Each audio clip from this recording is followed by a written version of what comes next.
Hallo meine Freunde, willkommen zu unserem neuen Video zu einem G-Modell. Heute wechseln wir die Dichtungen unter dem Ansaugkrümmer.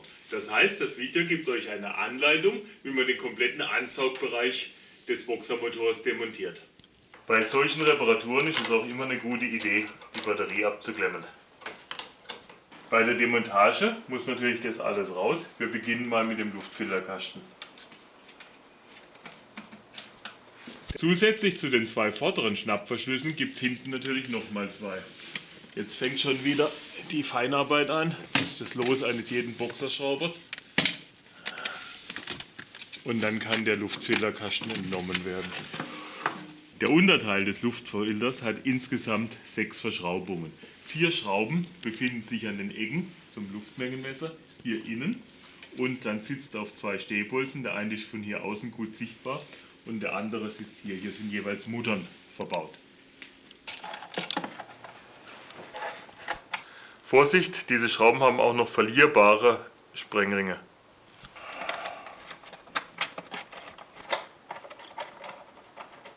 Sowas nennt man auch Porsche-Yoga. Das ist die Position der Heuschrecke.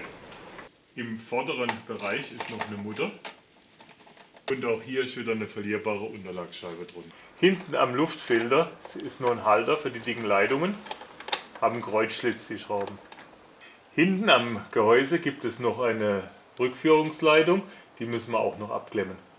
Um die Klemme am Schlauch zu öffnen, nimmt ihr am besten so eine moderne Zange. Die rastet nämlich dann ein und dann könnt ihr sie nach hinten schieben. Und jetzt kann man die Klemme einwandfrei nach hinten schieben. Die Zange wieder entriegeln und raus. Dann den Schlauch abziehen. Und ich habe ihn abgezogen. Eine weitere Schraube ist hier unten. Beziehungsweise hier ist eine Mutter und eine Scheibe. Und jetzt kann man das Teil entnehmen. Als die Stecker neu waren, konnte man die gerade so abnehmen. Jetzt bei den alten Spröden ist es besser, man macht erst diese Sicherung raus. Dafür muss ich hier runterfahren. Und jetzt komme ich hier mit dem Uhrmacher-Schraubenzieher rein. Und jetzt habe ich es ausgehängt. Jetzt kommt er runter. Dann könnt ihr den Drahtbügel gerade wieder zurücksetzen. Drauf gehen sie immer ganz leicht. Draufschieben und ist wieder erledigt. Der Luftmengenmesser hängt nur an der Schraube hier, also wo er mit dem Schlauch verbunden ist, und an dem Schräubchen.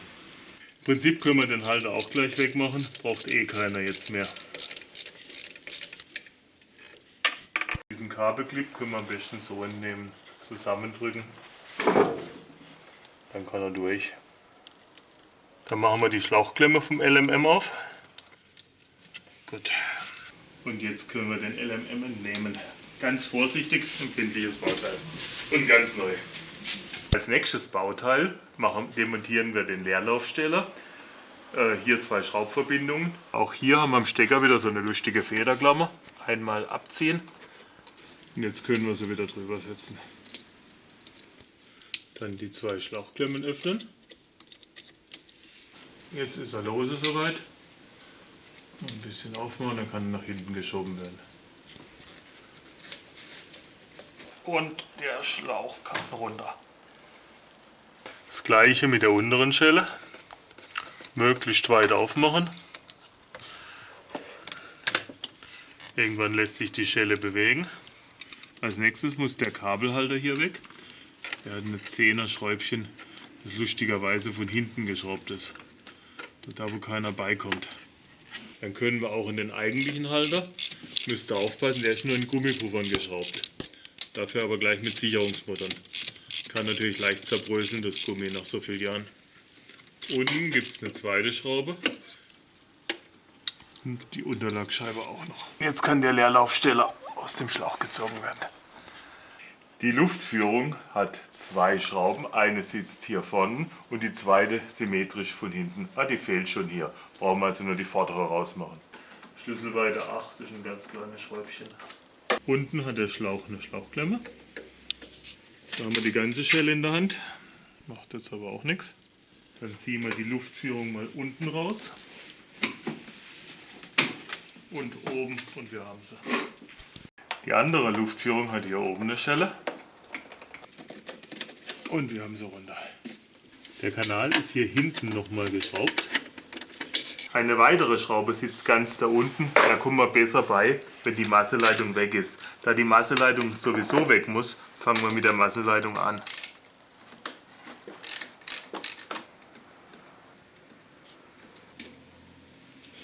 Die Masseleitung ist hinter der Benzinleitung geführt. Jetzt kommt man an das Schräubchen deutlich besser dran. Mit dem Magnet könnt ihr die dann entfernen. Dann machen wir den Zündverteiler weg. Der hat diese Schnappverschlüsse, die man nur um 90 Grad drehen muss.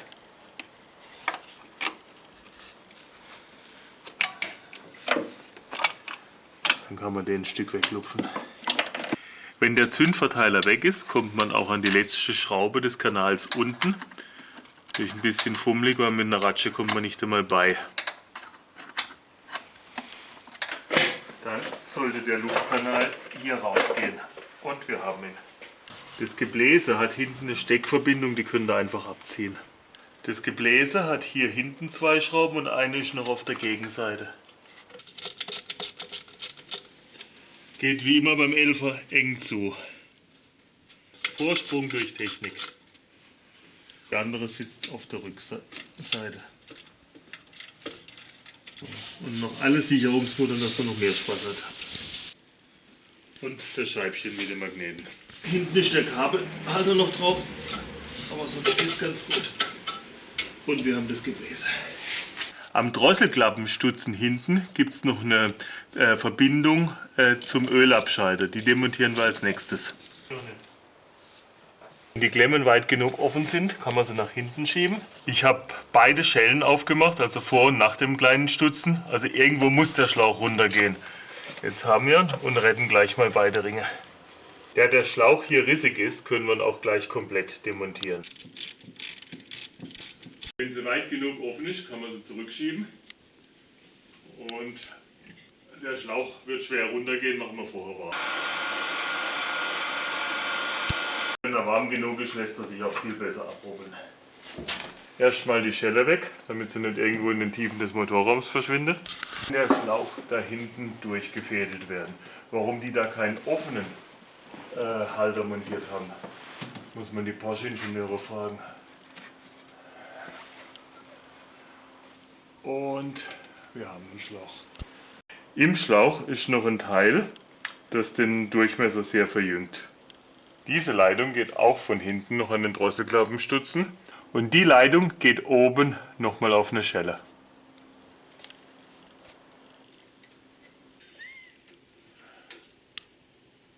Irgendwann mit viel Geruggel kriegt er das Ding runter und die Klemme habe ich noch in der Hand. Jetzt kann auch die letzte Schlauchklemme an dem Drosselklappenstutzen auf. Jetzt ist die Klemme komplett lose. Sie sitzt übrigens an der linken Seite des Motors. Und dann kann der Stutzen von der Drosselklappe final runter. Und hier habe ich übrigens ein weiteres Problem gefunden. Der Schlauch ist schon durchgerissen. Das sind immer wieder die Kleinigkeiten, die nachher zum Ruckeln führen, wenn der Motor läuft. Da der Schlauch beschädigt ist und nachher beim Entnehmen das stören würde, machen wir die ganze Schlaucheinheit raus. Die hat hier eine Klemme und unten eine Schraubklemme. Dann brauchen wir diese Oettinger-Schellen gar nicht öffnen. Er ist offen, dann können wir ihn drüber schieben. Drehen tut er sich schon mal. Irgendwann kriegen wir ihn noch vom Stutzen. Und hier hinten haben sie noch mal eine Schlitzschraube versteckt. So, hier habe ich schon ausgehängt. Die Schelle ist lose. Mit viel Geruggel und in der Porsche-Anbeterhaltung kriegt er das Teil dann da hinten auch raus.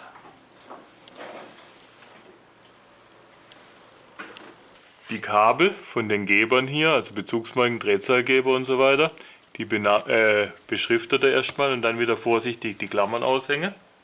Und das macht er dann mit allen Steckern, also alle mal der Reihe nach weg. Die Stecker auf der anderen Seite sind mit diesem vorgeschobenen Blech gesichert. Da gibt es hier so einen Schlitz. Da könnt ihr reingehen, dann könnt ihr das Blech langsam zurückarbeiten. Und dann gehen die Stecker ganz von alleine nach hinten noch raus. Da wir nachher den ganzen Ansaugtrakt rausheben müssen, ist es geschickter, das wegzumachen, sonst verkratzt man sicherlich irgendwas an der Karosserie, also machen wir den Halter noch weg.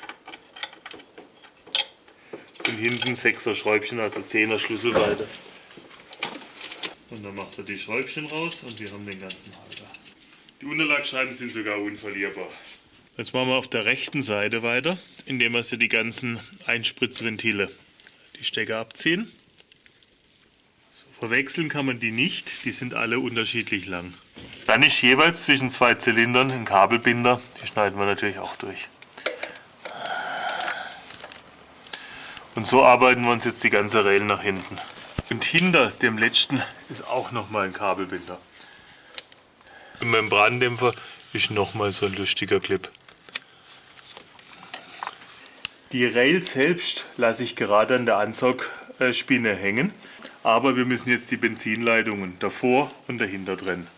Beim Öffnen der Benzinverschraubung muss man jetzt beachten, dass die kleine gar nicht dreht. Drehen tut die große Mutter. Wenn man die kleine verdreht, verdrückt es die ganze Leitung. Zum Öffnen von sowas empfehle ich unbedingt solche Schlüssel. Der muss drehen und zwar so rüber und der andere muss gehalten werden. Aha, kann immer ein bisschen Benzin rauslaufen, deswegen macht das keinesfalls mit dem heißen Motor. Hinten am Druckregler haben wir eine zweite Verschraubung, hier sind es 14 und 19. An der 14er Seite geht es leider nicht mit dem offenen Ringschlüssel, da kommt er nicht drüber. Irgendwann mit den richtigen Werkzeugen kriegt er auch das auf, auch wieder ein Lappen drunter, da läuft jetzt schon das Benzin. Das kriegen wir jetzt nicht weg, weil das hier starr und hier starr ist. Jetzt machen wir einfach den Druckregler lose, dann fällt der nach hinten runter. So, das ist nur ein kleines 6er Schräubchen. Jetzt kann der hier ausgehängt werden. Und dann gibt es noch zwei Steckverbindungen an der Drosselklappe. Die kann man alle nicht verwechseln. Das sind 2, 3 und 4-polig. Unten haben wir nochmal einen.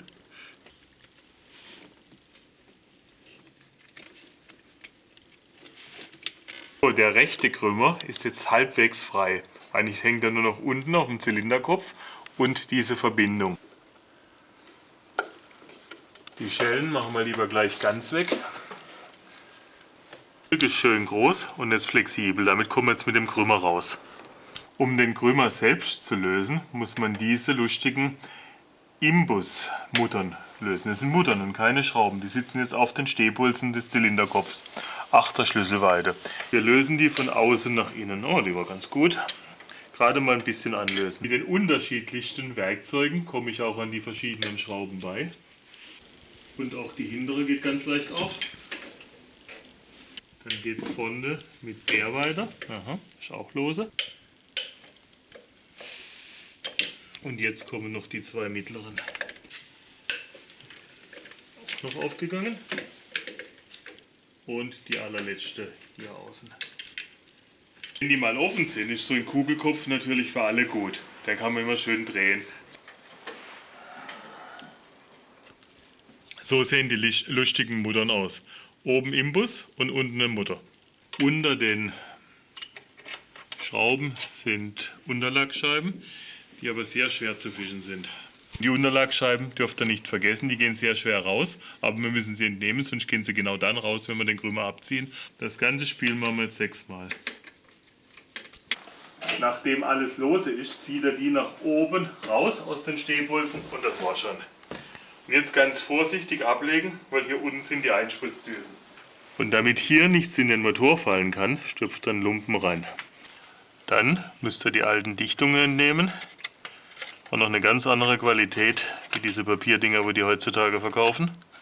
Dann könnt ihr diese Distanzteile hier raushebeln. Und unter denen sind nochmal Dichtungen. Ah, die war jetzt wenigstens gebrochen. Lohnt sich also schon, die Dinger mal zu wechseln nach 30 Jahren. Und wenn ihr so hübsche Deckel macht, kann euch jetzt gar nichts mehr reinfallen. Der Verbindungsgummi zwischen den beiden Krümmern kann dann auch raus. Der sitzt relativ locker, den machen wir wohl auch neu. Der Ausbau des linken Ansaugkrümmers geschieht im Prinzip ähnlich zur rechten Seite. Ein paar Leitungen kommen hier noch dazu. Ich beginne mal wie auf der anderen Seite mit den Einspritzventilen. So, und hier abschneiden. So, und die Benzinleitung vorne trennen. Mit Gewalt geht immer. Unten ist noch eine Halterung. Aha, ich hab's auf. Und mit dem Magnet fangen. Ist nämlich wieder alles verlierbar. Leider führt dieses dicke Kabel durch die Brücke durch. Um die Brücke also rauszunehmen, muss das dicke Kabel weg. Um die Elektronikbox abzunehmen, müsst ihr die 2 Flügelmuttern rausmachen. Der ist hier geschlitzt, der geht hier so aus dem Kabel raus. Und hier ist unsere eigentliche Steckverbindung. Kann einfach so abgezogen werden. Damit wir beim Arbeiten nicht alles kaputt machen, setzen wir gerade die Verkleidung wieder drauf. Das Kabel hat einen weiteren Halter an der Rail, auch der muss weg.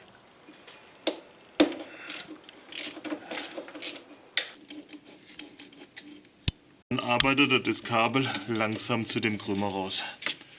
So, in dem Bereich kann es liegen. Dieses Kabel muss auch noch durch den Krümmer gefädelt werden, auch am besten nach vorne raus. Einen weiteren Halter findet ihr 10 cm weiter vorne. Hier unten sind nochmal Bezugsmahlgeber und Drehzahlgeber verschraubt. So, ich habe das Teil. Jetzt können wir die ganze Kabel dann nach hinten durchfädeln. Weiter geht's mit der Benzinleitung hier unten, wo hohe Kräfte sinnvoll sind. So, die Benzinleitung vom Filter hat hier unten eine Halteschraube. Die Schraube ist von hinten geschraubt. Er hat einen Fehlversuch, die Mutter zu öffnen, die ist nämlich angeschweißt. Jetzt kommt die Leitung. Hier hinten hinter der Drosselklappe ist eine weitere Verschraubung. Hier da vorne ist wieder angeschweißt. Die Schraube könnt ihr jetzt da unten vergeblich suchen. Die geht nämlich bis hier hinten durch. Lustigerweise ist das sogar ein Imbus, 4er Imbus. Hat man natürlich besonders viel Spaß. Das war das lustige Schräubchen. Ihr seht, wie lang die ist, was die alles zusammenhielt. Und da oben ist natürlich auch nochmal eine Verschraubung. Wenn es einmal los ist, geht es mit einem normalen Gabelschlüssel oder sogar mit der Hand ganz easy. So. So, dann geht die Verschraubung hinten am Regler auch noch ganz einfach auf. Man braucht nur das richtige Werkzeug. Okay. Der Regler selbst ist unterm Regler mit 2 6er Schräubchen gegen die Brücke geschraubt. So, die obere Schraube sieht man sogar von relativ weit außen. Die zweite ist direkt darunter. Schon genial, wo die Jungs ihre Schrauben verstecken. Die untere macht noch mehr Vergnügen. Und ich habe das zweite Schräubchen. Die Membrandämpfer haben noch einen Unterdruckanschluss. Den müsst ihr einfach abziehen. Okay, der ist weg. Auf der anderen Seite ist auch nochmal so ein schöner Unterdruckanschluss. Die Leitung ist nochmal an die Einspritzventilleitung verbunden mit Kabelbindern. Einer ist hier und da ist noch ein zweiter. Und dann kann die Verbindungsleitung raus. So, jetzt könnt ihr auch diese Leitung hier langsam raus operieren.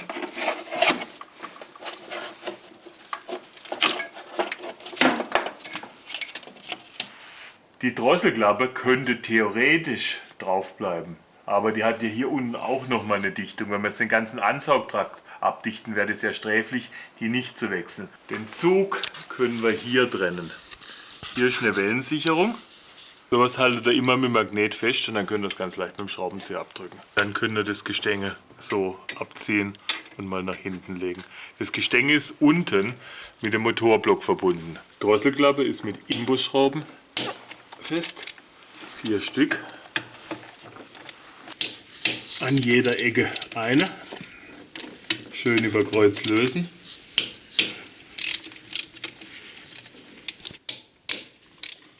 Und das war schon die letzte.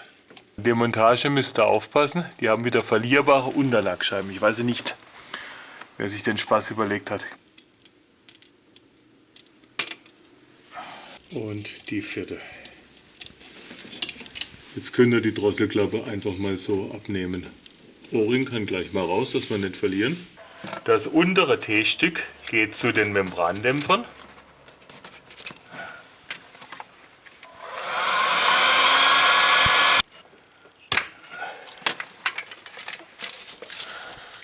Die nächste Unterdruckleitung, die mit dem blauen Ring am Stutzen, die kommt vom Unterdruckregler am Ölabscheider. Jetzt nur noch diese eine Schelle, die machen wir jetzt auch noch weg. Dann ziehen wir die Leitung noch ab und wir haben die Drosselklappe in der Hand. Auch der dicke Schlauch geht zur Unterdruckdose am Ölabscheider. Der kleine regelt und hier fließt dann nachher die Luft. Und dann hängt er die Feder noch aus und gut ist. Wir sind endlich am Ziel und können jetzt wieder die Schrauben oder diese Spezialmuttern vom Krümmer über Kreuz lösen, von außen nach innen. Und die innere. Und die letzte ist auch lose.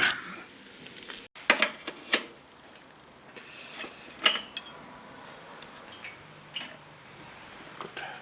Wenn mal 4 Schrauben Haus sind, wird die ganze Geschichte schon wackelig. Ich lege jetzt hier mal ein Holzkalt runter, damit es Ruhe gibt. Und ganz langsam könnt ihr jetzt alle Muttern rausnehmen. Und immer schön am Magnet hängen. Und auch die letzte Unterlagscheibe, bevor sie im Motor liegt. So, dann nach oben ziehen. Und jetzt könnt ihr das Ding entnehmen. Vorsichtig, dass wir da oben nicht kratzen, aber es geht genau raus. In die Einlassöffnung steckt der gleich einen Lappen rein, dass da nichts reinfallen kann. Dann müsst ihr die Dichtungen irgendwie rauskriegen. Und unter den Dichtungen sind diese Kunststoffspäßer. Und an denen sind nochmal Dichtungen. Und jetzt habe ich mir noch solche schöne Abdeckungen gemacht. Dann können wir bei der weiteren Arbeit im Motorraum nichts mehr reinbringen. Mittlerweile habe ich einige Zusatzarbeiten gemacht. Eine neue Dämmmatte hier verklebt und jetzt können wir die Krümmer wieder montieren. Ich entferne den Schutz über den Ansaugkanälen. Auf keinen Fall vergessen, den Lumpen zu ziehen. Die Dichtflächen müsst ihr jetzt gründlich mit Aceton entfetten. Dann legt ihr auf jede Ansaugöffnung eine von den neuen Dichtungen. Ihr seht, die haben gar keine andere Orientierungsmöglichkeit. Zum Glück haben wir Stehbolzen, macht das alles viel einfacher wie beim 944er, wo die Fläche schräg steht und die Dichtungen ständig runterfallen. Dort habt ihr Vergnügen. Die Abstandshalter sind noch brauchbar, die benutze ich wieder, aber natürlich gründlich abwischen. Also so aufsetzen. Und obendrauf kommt jetzt eine weitere Papierdichtung. Jetzt wisst ihr auch, warum man 12 Ansaugdichtungen für einen 6-Zylinder braucht. So, jetzt kann das große Teil wieder in den Motor. Stick so ein, dann hier halten und jetzt legt er das Kabel am besten noch hier durch.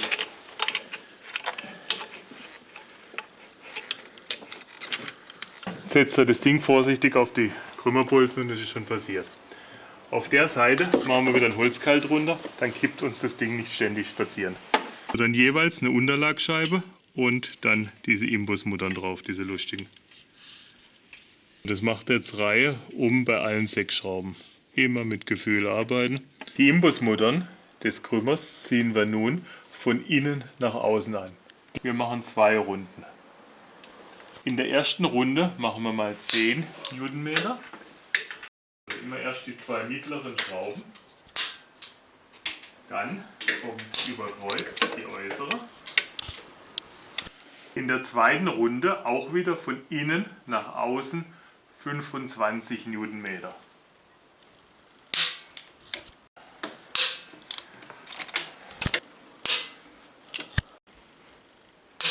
Und 25 für die letzte. Unter der Drosselklappe sind noch 2 Federchen. Die Federn kommen jeweils so rein, dass der Bügel außen läuft. Und jetzt könnt ihr sie hier einhaken.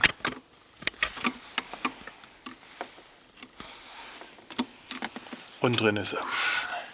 Das zweite Federchen kommt so rein, dass das lange Ende hinten hängt.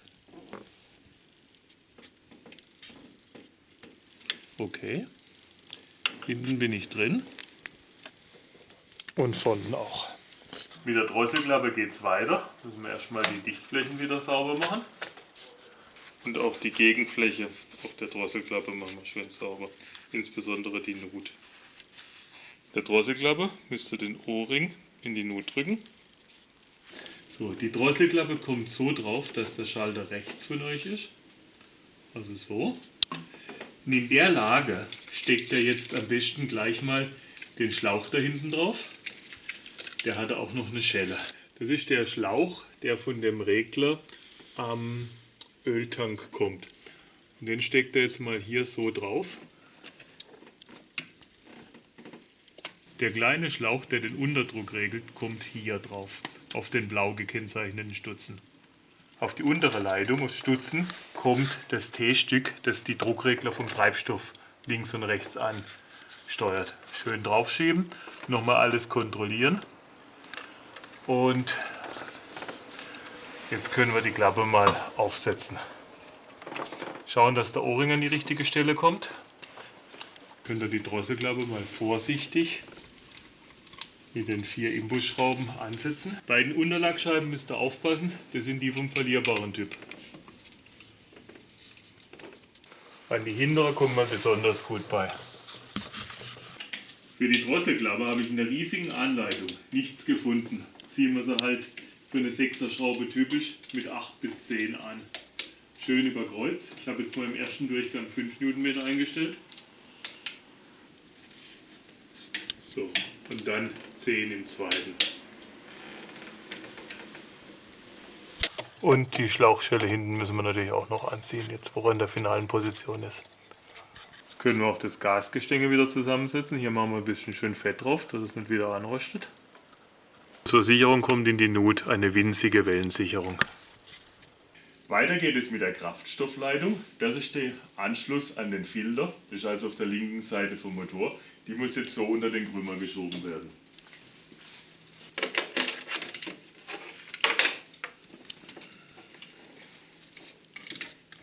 So, als nächstes kommt die Verbindungsleitung der Druckregler rein. Da sind auch gleich noch die 2 Druckregler dran. An der linken Seite ist dieser massive Halter, rechts ist er einfacher gestaltet.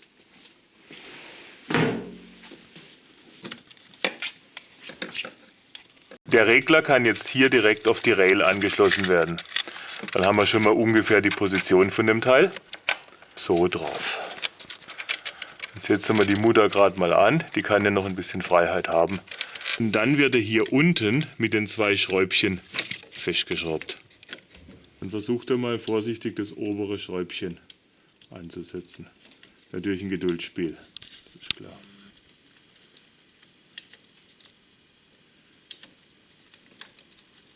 Wenn das obere Schräubchen drin ist, sollte es mit dem unteren schon einfacher gehen. Das sagt zumindest die Theorie. Okay, dann schrauben wir den Regler zuerst mal an den Krümmer. Und die Schräubchen des Halters werden mit 8 Newtonmeter angezogen. Danach müsst ihr hier die Benzinleitung festziehen. Hier kommen wir natürlich nur mit dem Gabelschlüssel drauf. Den ersten Anzug hier können wir auch noch mit dem Schlüssel machen. Und dann mal kurz einen Ruck anziehen und gut ist. Jetzt müssen wir es an den Filter anschließen, die Kraftstoffzuführung. Da müssen wir noch ein bisschen achten, da liegt noch ein bisschen Staub drauf von den Arbeiten. Blasen wir erstmal ab. Die neuen Leitungen haben auch so einen schönen Schutz, den drehen wir gleich mal runter. Und dann staubfrei drauf.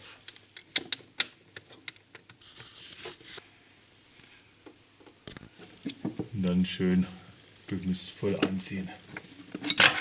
Schräubchen drauf.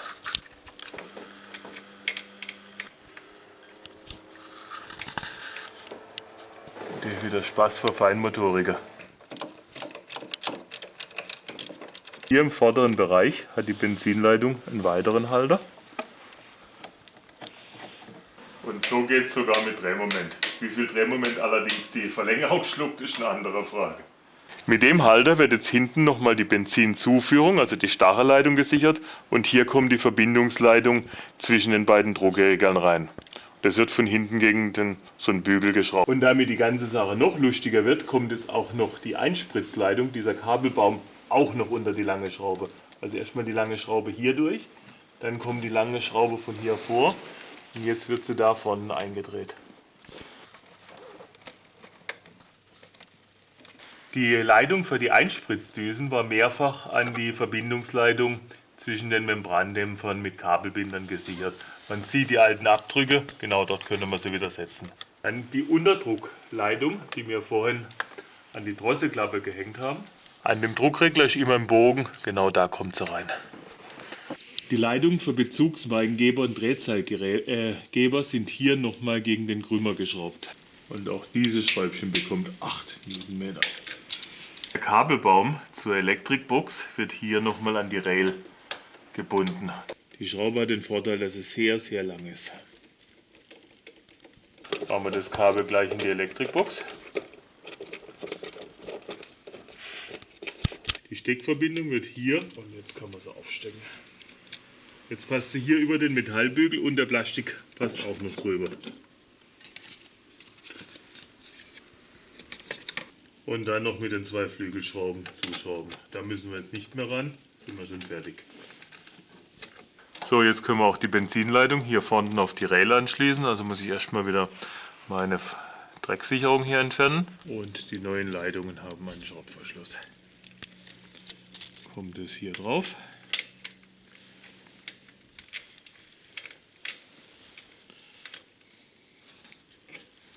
Am Anfang geht es auch ohne Gegenhalten.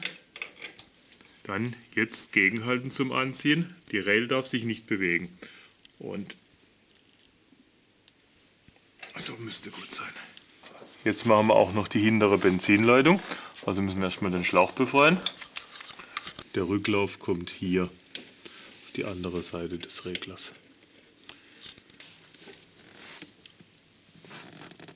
Okay. Dann kommen die Stecker auf die Einspritzdüsen. Die rasten ganz leicht ein. Man sieht die alten Abdrücke, genau in dem Bereich setzt er auch wieder die Kabelbinder an. Nur damit sich das hier nicht bewegt, wenn er mit 180 um die Kurve fährt. Dann kann jetzt auch wieder der Schutz von dem Ansaugkrümmer links weg. Die Verbindungsmuffe zwischen den 2 Krümmern schiebt er jetzt auf den linken Krümmer drauf, aber dann komplett durch, weil sonst können wir den anderen nicht ansetzen. So komplett drüber, bis es frei wird. Jetzt kann der andere von oben rein. Jetzt müssen wir auf der rechten Seite wiederholen, was wir auf der linken gesehen haben. Also Abdeckung runter und alles putzen. Deckel runter, Lappen raus. So, dann kommt jeweils eine Papiertrichtung. Dann jeweils die Plastikteile so, dass die Einspritzdüsen frei spritzen können. Und eine weitere Papierdichtung, auch wieder in gleicher Orientierung. Die Gegenseite am Krümmer entfetten wir natürlich auch. Den Krümmer setzt er dann von oben auf die Stehbolzen. Und das war schon. Unterlagscheibe und eine von den Spezialmuttern.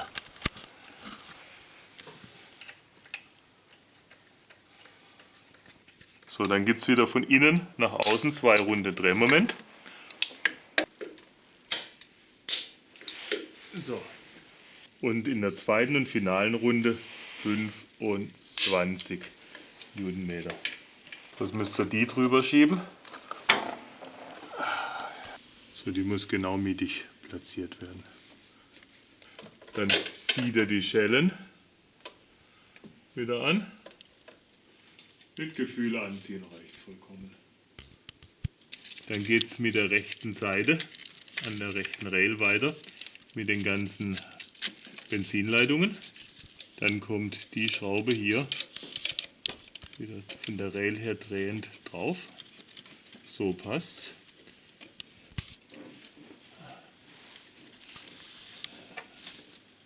Die Schräubchen vom Halter rein. Der Halter wird hier mit 8 angezogen.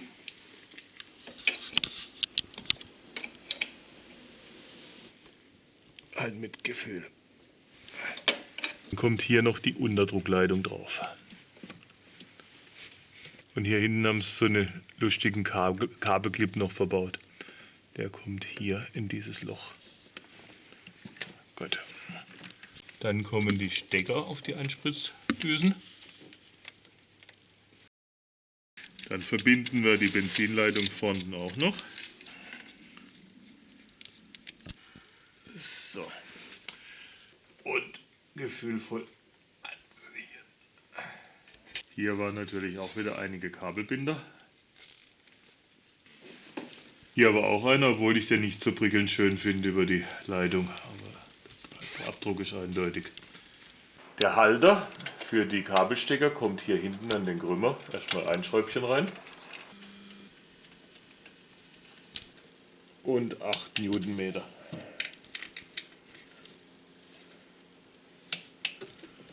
Bei den Steckern müsst ihr jetzt aufpassen. Der Bezugsmarkengeber kommt unten und dann kommt es auf die Orientierung an. Hier ist eine Nase, hier sind zwei. Da müsst ihr schauen, wo die im Blech hinpassen. Die zwei sind hier vorne. Und dann geht er so rein. Dann kommt als nächstes der Drehzahlgeber. Bei dem sind auch wieder zwei Nasen vorne und eine hinten. Auch wieder so rein. Und am Ende der weiße. Der hat nur eine Nase, die ist jetzt so ausnahmsweise vorne. Wenn die Stecker mal tief genug drin sitzen, kommt dieses Blech drauf. Und zwar in dieser Orientierung. Das ist auf der Innenseite Motor, Außenseite. Ja, irgendwann kommt es rein und die Stecker sind gesichert. Und dann können natürlich die ganzen Stecker in der richtigen Reihenfolge drauf. Die Stecker dann einfach nur aufstecken. Die Saugstrahlpumpe für das Unterdrucksystem des Bremskraftverstärkers kommt jetzt hier auf den linken Krümmer. Da hinten ist der Stutzen. Und in diese Orientierung rein, weil nachher muss sie auf die Drosselklappe hutzen.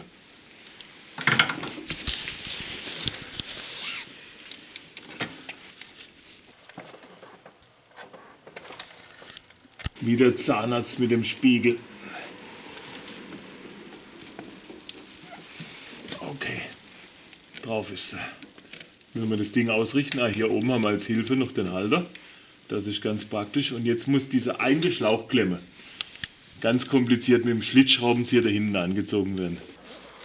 Wie gesagt, ein größeres Vergnügen, diese Schelle anzuziehen. Dann müssen wir natürlich die Unterdruckleitung zum Bremskraftverstärker vorne anschließen. Die Verbindung zwischen Drosselklappe und Ölabscheider hatten wir ja auch ausgebaut. Die muss ich jetzt hier hinten wieder durchfädeln. Gut. Okay. Schelle nicht vergessen. Und bei der neuen Leitung hier natürlich auch die Kappe nicht. Das macht Ärger. An der Drosselklappenhutze ist hinten dieses komische Zwischenstück verbaut. Bei der Demontage hatte ich beide Schlauchbinder, den und den, aufgemacht. Den kann ich natürlich jetzt montieren, bevor wir ins Fahrzeug gehen.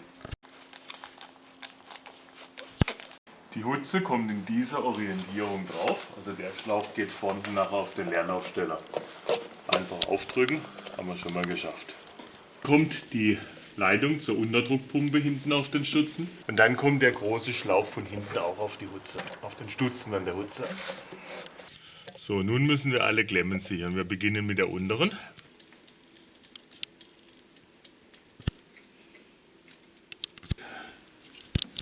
Und die Klemme hinten wird auch festgezogen. Da müsst ihr darauf achten, dass es schön im Gummi sitzt und auf dem Stutzen.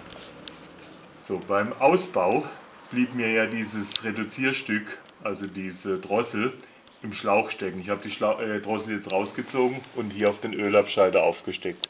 Jetzt kommt beides zusammen darüber. Und dann mit viel Gefühl draufschieben. Okay, das war's. Und natürlich die Schelle einziehen. Beim Aufsetzen des Zusatzlüfters muss natürlich der Halter wieder hier raus. Und der muss da drunter. Dann wird der Zusatzlüfter aufgesetzt und dann kommt der Halter drüber. Der Halter muss dann oben über den Lüfter. Beim Anziehen müssen wir bedenken, dass unten Gummipuffer sind, deswegen machen wir auch kein Drehmoment, sondern ziehen die neuen Stoppmuttern nur mit Gefühl fest. Die Steckverbindung ist hier oben einstecken. Dann kommt die Hutze von der Heizung da rein. Immer ein bisschen sperrig das ganze Zeug. Die Lüfterhutze hat ganz da unten noch unter diesem Schlauch eine metrische Schraube. So, die nächste Schraube sitzt hier unten unter der Benzinleitung. An die andere Schraube kommt er hier so rein. Wenn alle 3 Schrauben drin sind, könnt ihr die auch gefühlvoll anziehen. Nicht übertreiben, das sind alles bloß Blechmuttern, die in Kunststoff stecken. Die kann ein bisschen fester, die steckt hier in Aluminium, das war eine metrische Schraube. Und die Schelle oben muss natürlich auch noch angezogen werden. So, dann wird auch die Verteilerkappe wieder aufgesetzt. Müsst ihr wieder unter Druck hinten einhaken. Jetzt hat er gegriffen. Dann müssen auf jeden Fall beide Massenleitungen hier an den Krümmer. Und die Schraube dann mit 8 Newtonmeter anziehen. Dann muss der Krümmer von der Heißluft hier unten in seinen Schlauch. Und hier oben muss er auch noch drauf. Und drauf ist er. Der Krümmer wird hier mit 2 5er Schräubchen an den Lüfter geschraubt. Und die gleiche Schraube kommt von hinten nochmal rein, auch wenn die bei den meisten Elfern fehlt. Und dann wird die Schelle auch angezogen unten an dem Übergang zu den Birnen. Den Leerlaufsteller steckt ihr zuerst unten auf den kurzen Schlauch. Dann kommt oben der große Schlauch rein. Und dann wird er hier auf den Halter gebogen. So sitzt er. Jeweils eine Unterlagscheibe auf die Stehbolzen. Und dann kommen neue Sicherungsmuttern.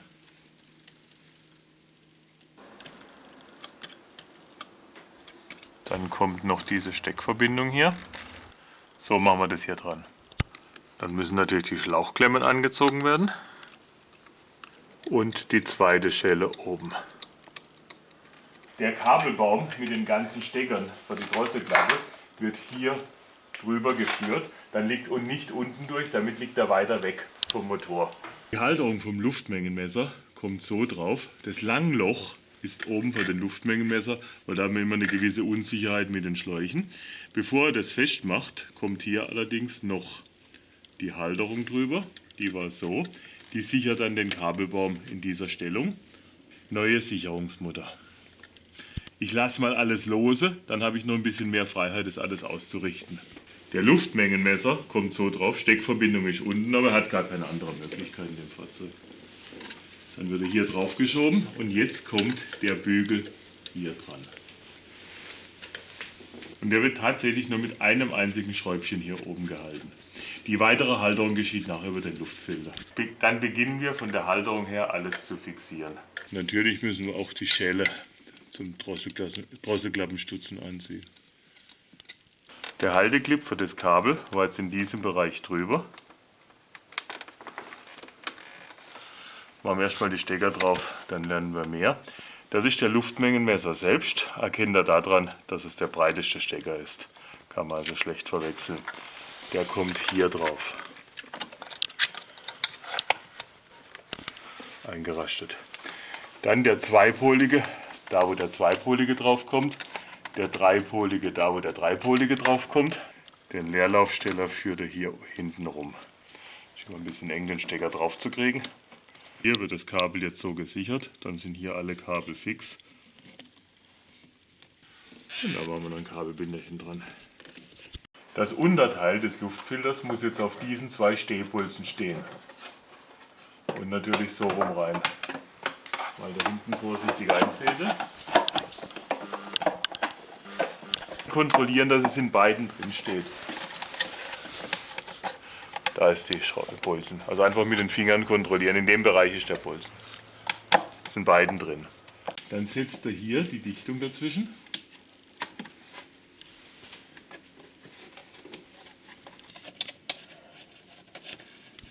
Fixiere alles hier mit dem Durchschlag und dann passt es.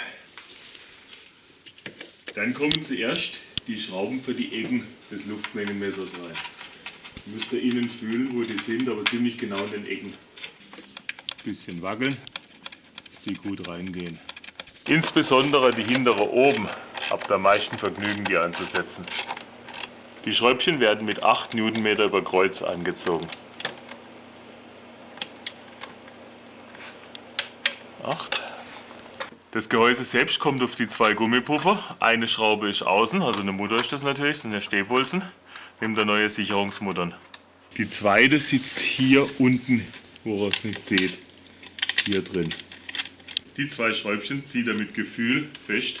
Dann gibt es diesen Dreifachhalter, der wird hier angesetzt, der muss oben drauf sitzen und von der Richtung wird er verschraubt mit 2 Kunststoffschrauben. Die Schrauben einfach ansetzen und andrehen. Dann zieht er die so handfest an, das reicht. Und der Kunststoffschrauben halten nur das Kunststoff.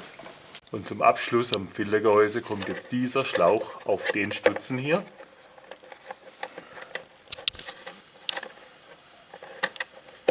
Jetzt ist er drauf gerutscht und jetzt haben wir das Vergnügen wieder mit der Klemme. Und zum Schluss wird das Luftfilter-Oberteil zusammen mit dem Luftfilter wieder eingesetzt. Jetzt sitzt, dann können wir mal die vordere Klemme drauf machen. Die langen kommen immer über den Filter, die kurzen sind die mit den gezogenen.